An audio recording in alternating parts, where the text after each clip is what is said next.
సన్యాసం చేసి రాజకీయంగా సన్యాసంలో కలిసిపోయిన ఒక మాజీ మంత్రి మాట్లాడుతూ ఉన్నాడు. ఏదైతే భూమి హక్కు గురించి, ఏదైతే చంద్రబాబు నాయుడు గారు ఇచ్చే పట్టాదారు పాస్బుక్ల గురించి, టైటిల్ డీడ్ గురించి రాజకీయంగా తెలుగుదేశం పార్టీని ఎదుర్కోలేక పారిపోయిన వ్యక్తి ఈరోజు అతను మాట్లాడుతూ ఉన్నాడు. రాజకీయ మనుగడ కోల్పోతానేమోనని తన కొడుకును పోటీ చేపిస్తే మచిలీపట్నం ప్రజలు బట్టలు లోడదీసి పంపించారు, మీరు ఈ నియోజకవర్గానికి పనికిరారని. అదే వ్యక్తి ప్రజా బియ్యం బొక్కేస్తే దాదాపుగా 2 కోట్ల రూపాయలు ప్రభుత్వానికి కట్టి నేను తప్పు చేశానని డబ్బులు కట్టిన వ్యక్తి రేపో ఎల్లుండో కాకపోతే ఇంకో 4 రోజులకి యాంటిసిపేటరీ బెయిల్ రద్దయి జైలుకి వెళ్ళే వ్యక్తి ఈరోజు నారా చంద్రబాబు నాయుడు గారి పాలన పైన, నారా చంద్రబాబు నాయుడు గారు చేసే విధానాల పైన ఆయన మాట్లాడుతున్న విధానం చూస్తూ ఉంటే మనుగడ కోల్పోయిన ఒక వ్యక్తి తన మనుగడను చూపించుకోవడం కోసం ఏ విధంగా అయితే మాట్లాడతారో ఈరోజు కనపడతా ఉంది.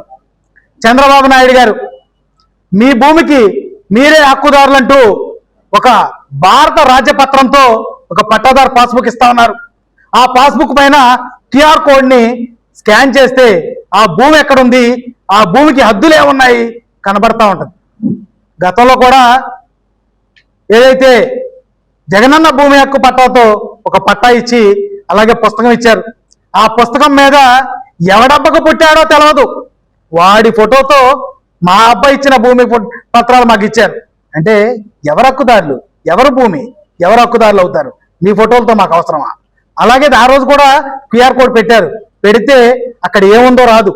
ఇటువంటి అన్నీ కూడా ప్రజల నుంచి వచ్చే అసంతృప్తుల్ని క్లియర్ చేయడానికి ఈరోజు నారా చంద్రబాబు నాయుడు గారు ప్రభుత్వం పూర్తి టెక్నాలజీతో పట్టాదారు పాస్బుక్లు తీసుకురావడం జరిగింది.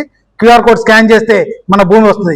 ఈరోజు నారా చంద్రబాబు గారి నాయకత్వంలో ఉన్న తెలుగుదేశం పార్టీ అలాగే కూటమి నాయకత్వంలో ఉన్న పార్టీ కూడా ప్రభుత్వం కూడా ఒకటే చెప్తా ఉంది, మీ భూమికి మీరే హక్కుదారులు, మీ భూమి యజమానులు మీరు మాత్రమే, మేము ఏదైతే కాపలాదారులు మాత్రమేనని ఈ ప్రభుత్వం చెప్తా ఉంది. ఈరోజు కళ్ళు మూసుకుపోయి ఏదైతే జగన్ మెప్పు కోసం రాబోయే రోజుల్లో తన మనుగడ కోల్పోతానని పేర్ని నాని లాంటి ఏదైతే తీసేసిన తహసీల్దారులు మాట్లాడే మాటలు ప్రజలు పట్టించుకునే పరిస్థితుల్లో లేరు. ఈరోజు శాశ్వతంగా రాజకీయంగా మచిలీపట్నం నియోజకవర్గం నుంచి తనను వెలివేశారు. ఉన్నానని చెప్పుకోవడానికి ఏదైతే రాబోయే రోజుల్లో అరెస్ట్ అవుతాను, తనతో పాటు ఎంత దుర్మార్గం అంటే వాళ్ళ నాయకుడు తల్లి మీద చెల్లి మీద కేసు పెడితే వీడేమో సాక్షాత్తు తన భార్య పైన కూడా కేసు పెట్టించే విధంగా ప్రవర్తించాడు. ఇటువంటి నాయకులు మాట్లాడే మాటల్ని ప్రజలు స్వీకరించే పరిస్థితి కూడా లేదు. ఇప్పుడే హెచ్చరిక చేస్తా ఉన్నాం పేర్ని నాని గారికి, ఏదైనా కూడా మాట్లాడేటప్పుడు నోరు అదుపు చేసుకోండి, మాట పొదుపు చేసుకోండి చెప్తా ఉన్నాం.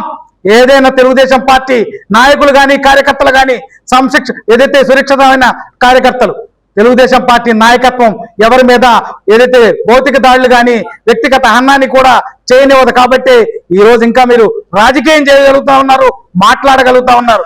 ఇప్పుడు మరొక్కసారి హెచ్చరిక చేస్తా ఉన్నాం, మాట అదుపు మాట పొదుపు చేసుకోవాలని కూడా హెచ్చరిక చేస్తా ఉన్నాం.